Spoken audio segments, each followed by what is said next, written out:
Assalamualaikum warahmatullahi wabarakatuh. Tuan-tuan dan puan-puan, apabila kita berdoa kepada Allah Subhanahu Wa Taala, kita dibolehkan memilih perkataan, menyusun ayat dan menggunakan bahasa yang kita suka, yang kita yakini untuk berdoa kepada Allah Subhanahu Wa Taala. Akan tetapi jika dalam perkara yang kita hendak doakan itu ada doanya di dalam Al-Quran, ada doanya dalam sunnah Rasulullah sallallahu alaihi wasallam, maka sudah tentu, sudah pasti lebih baik kita berdoa dengan doa-doa tersebut. Kerana doa daripada Allah dan Rasulnya, kalau kita kaji perkataannya, susunan ayatnya dan aspek yang dirangkuminya itu, ianya memang terbaik. Memang terbaik, ya. Apatah lagi kadang-kala dalam berdoa, ataupun saya sendiri, kadang-kala dalam berdoa tertanya-tanya, tercari-cari perkataan yang sesuai, susunan ayat yang sesuai. Dan kemudian apabila sudah berdoa pun saya masih lagi tertanya-tanya, apakah yang saya doakan itu telah merangkumi semua aspek yang saya patut minta daripada Allah Subhanahu Wa Taala. Sebagai contoh, saya sebagai seorang juruterbang, saya selalu bermusafir. Dan saya dahulunya ketika baru mula bekerja, saya membaca doa musafir yang saya susun sendiri. Tapi macam tak best lah.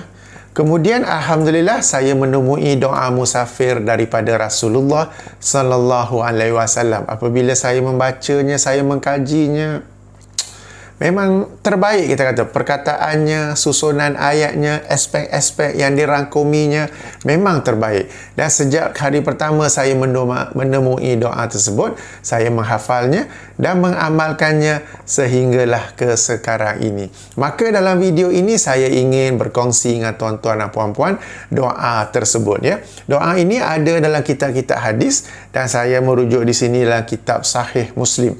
Sahih Muslim, jika ikut penomboran Syarah Sahih Muslim oleh Imam Nawawi, boleh rujuk hadis nombor 1342. Jika dalam penomboran lain, hadis nombor 2392. Mari kita baca doa tersebut dari awal hingga akhir dan kemudian kita kaji secara ringkas, rangkap demi rangkap agar kita dapat menghayati doa tersebut, ya. Ia daripada Abdullah ibnu Umar radhiyallahu anhuma bahawa Rasulullah sallallahu alaihi wasallam kebiasaannya apabila telah duduk di atas unta baginda untuk keluar dalam satu permusafiran, dalam satu perjalanan, baginda akan bertakbir 3 kali. Allahu Akbar, Allahu Akbar, Allahu Akbar. Kemudian baginda membaca subhanallazi sakhkhara lana haza wa ma kunna lahu muqrinin wa inna ila rabbina lamunqalibun. Allahumma inna nas'aluka fi safarina hazal birra wa taqwa wa minal amali ma tarda. Allahumma hawwin alaina safarana haza wa tuwi anna bu'dahu. Allahumma antas sahibu fis safari wal khalifatu fil ahli. Allahumma inni a'udzubika min wa'sa'is safari wa kabatil manzari wa su'il munqalabi fil mali wal ahli. Demikian doanya daripada Nabi sallallahu alaihi wasallam. Baik, mari kita mengkaji doa ini serangkap demi serangkap. Yang mula-mula sekali tu bertakbir 3 kali, kemudian membaca subhanallazi sakhkhara lana haza.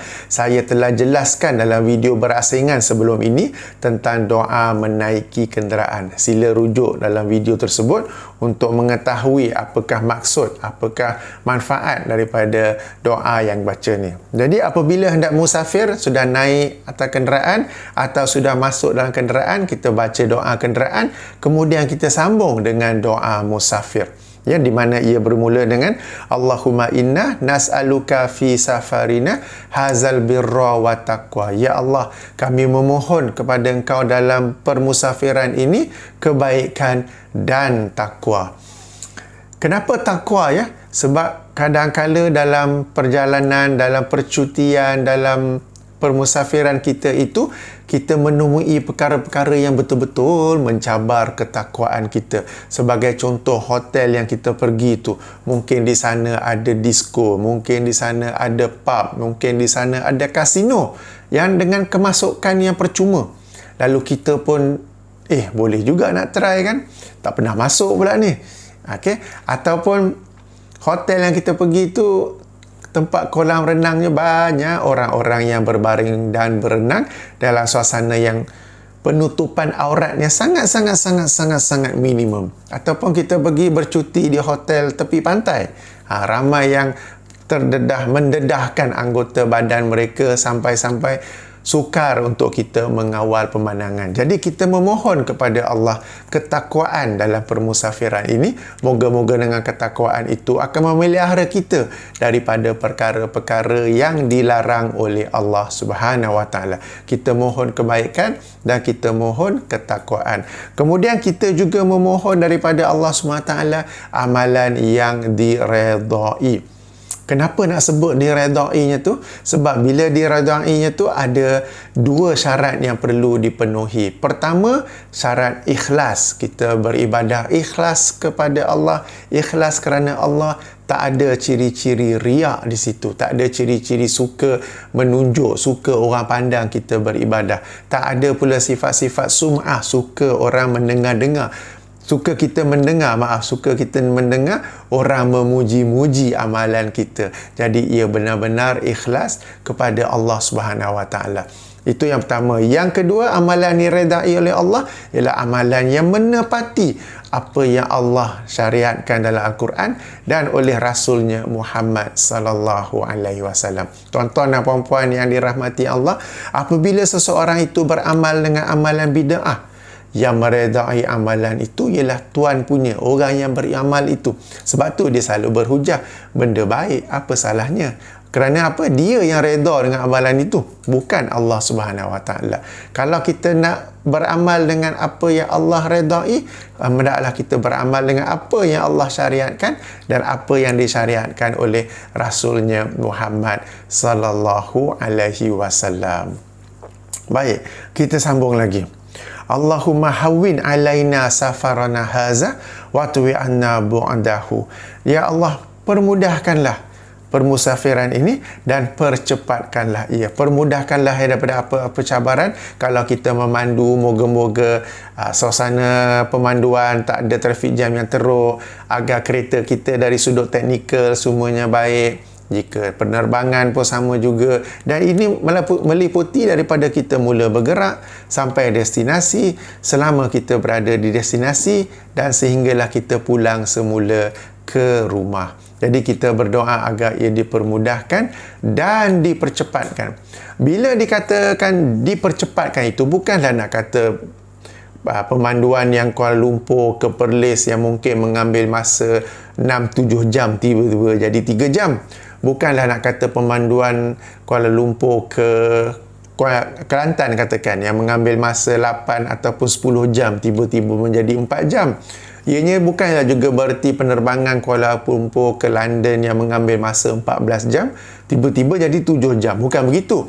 Tetapi dipercepatkan itu ialah Allah SWT mengisi masa kita dengan pelbagai aktiviti yang bermanfaat sehingga masa tu macam dah sampai dah. Sebab banyak benda manfaat yang kita lakukan. Jika kita ni lara, sesia saja, tak tahu apa nak buat, termenung, tengok movie dah 1, 2, 3, 4, dah habis 4 movie, tak sampai-sampai lagi. Kan? Jadi itu yang kita kata pemanduan tu, bahkan ya, pemanduan yang 6 jam tu terasa seperti 8 jam. Penerbangan yang 14 jam tu terasa seperti 20 jam. Sebab terbalik jadinya. Berbeza dengan orang yang Allah manfaatkan masa dia. Allah berkati masa dia dengan perkara-perkara yang bermanfaat. Pemanduan yang lama, penerbangan yang lama. Bila kita banyak benda buat dalam tu, ianya akan terasa lebih singkat daripada sebenarnya ya. Jadi ini maksud daripada doa yang kita bacakan ini. Dan kita baca pula Allahumma antas sahibu fis safari wal khalifatu fil ahli. Ya Allah, as-sahib di sini boleh bermaksud tuan, boleh juga bermaksud teman. Jadi ya Allah, engkaulah tuan yang menjagaku dalam perjalanan ini, ataupun engkaulah yang teman yang menjagaku dalam perjalanan ini. Wal khalifatu fil ahli, dan penggantiku dalam menjaga, dalam mengurusi ahli keluargaku. Jadi ini merangkumi kita yang sedang bermusafir dan ahli keluarga yang ditinggalkan di belakang. Seterusnya, Allahumma inni a'udzubika min wa'sa'is safari. Ya Allah, aku berlindung kepada Engkau daripada keburukan permusafiran ini. Wa kabatil manzari, dan daripada keburukan penglihatan. Kita tak mau terlihat benda-benda yang tak baik. Yang termasuk lagi tu kan di tepi swimming pool, di tepi pantai tu, yang pakaian yang tersangat minimum tu, moga-moga Allah juga melindungi kita daripada semua itu, ya. Wasu ilmu qalabi fil mali wal ahli, dan keburukan pada keluarga dan harta benda apabila kita kembali. Sebab bila kita kembali, kita nak semua happy, semua baik, bahkan kalau ada bisnes ke apa, ianya lebih baik lagi. Bukanlah yang sebaliknya. Maka kita berdoa kepada Allah agar Allah melindungi daripada keburukan terhadap harta benda ataupun keluarga kita apabila kita kembali. Jadi doa ini dia merangkumi hendak pergi dan juga hendak balik. Sebab itu Abdullah ibnu Umar dia menyambung di dalam hadis ini, ya, dan apabila Rasulullah sallallahu alaihi wasallam kembali, baginda membaca doa yang sama, kemudian menambah dengan berkata ayibuna taibuna abiduna li rabbina hamidun. Kami kembali dalam suasana bertaubat, dalam suasana beribadah, dan li rabbina hamidun, dan kepada Tuhan kami memuji. Jadi nak balik pun baca doa yang sama juga, ya, dan tak ada sedikit tambahan di hujung itu. Jadi inilah doa yang dibaca oleh Rasulullah sallallahu alaihi wasallam. Ayuh kita membacanya, ayuh kita menghafalnya. Tuan-tuan dan puan-puan, apabila merujuk pada doa ini, saya sebagai kapten pesawat beberapa kali menerima pertanyaan daripada kawan-kawan ke apa, kenapa dalam Malaysia Airlines ni tak ada kapten tak bacakan doa? Kenapa syarikat-syarikat penerbangan di Malaysia ni, selain Malaysia Airlines, kaptennya tidak bacakan doa? Dan doa yang inilah dimasukkannya. Saya pula tanya balik, kenapa kaptennya kena bacakan doa? Kenapa anda tak boleh baca sendiri? Sebab tuan-tuan dan puan-puan, kalau kapten nak baca, tapi kalau tak baca, bacalah sendiri. Kenapa kita asyik nak mengharap orang lain baca? Kenapa kita sendiri cannot make the effort, tidak boleh mengerahkan sedikit usaha untuk sendiri menghafal, sendiri mencari doa ini, sendiri menghafalnya dan sendiri membacanya? Kalau kita ni sendiri buat, kita tak akan tanya kenapa kapten pesawat itu tidak buat. Sebagai contoh, saya sendiri membaca doa ini. Jadi apabila saya menaiki penerbangan, mana-mana syarikat sekalipun, saya tak tertanya-tanya kenapa kaptennya tak baca, sebab saya sendiri yang baca. Jadi tuan-tuan dan puan-puan, kita tukar mentaliti kita daripada tunggu orang lain yang nak bacakan. Lagi bagus kalau kita sendiri yang bacakan. Kita sendiri yang bacakan, ya. Jadi ayuh, doa ini boleh saja kita cari dalam Google, doa musafir berdasarkan sunnah Rasulullah. Doa musafir sesuai sunnah. Tuan-tuan dan puan-puan, apabila mencari sesuatu di dalam Google, soalan agama, pastikan tambah di hujung tu berdasarkan sunnah ataupun sesuai sunnah. Contohnya, tayamum berdasarkan sunnah, wuduk berdasarkan sunnah, solat sunat berdasarkan sunnah. Maka Google akan bagi kita rujukan-rujukan yang berdasarkan, kebanyakannya berdasarkan sunnah Rasulullah sallallahu alaihi wasallam.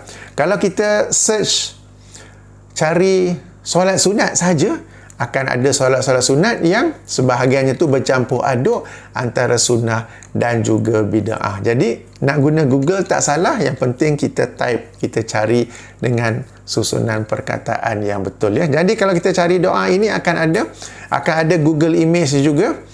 Kita boleh tangkap layar, kita boleh simpan, dan bila kita musafir, kita boleh baca dalam phone kalau belum lagi menghafalnya. Baik, moga-moga bermanfaat, moga-moga kita mengamalkan doa ini tanpa menunggu kapten yang membacakan doa ini dalam pembesar suara, ya. Subhanakallahumma wa bihamdika asyhadu an la ilaha illa anta astaghfiruka wa atubu ilaika. Assalamualaikum warahmatullahi wabarakatuh.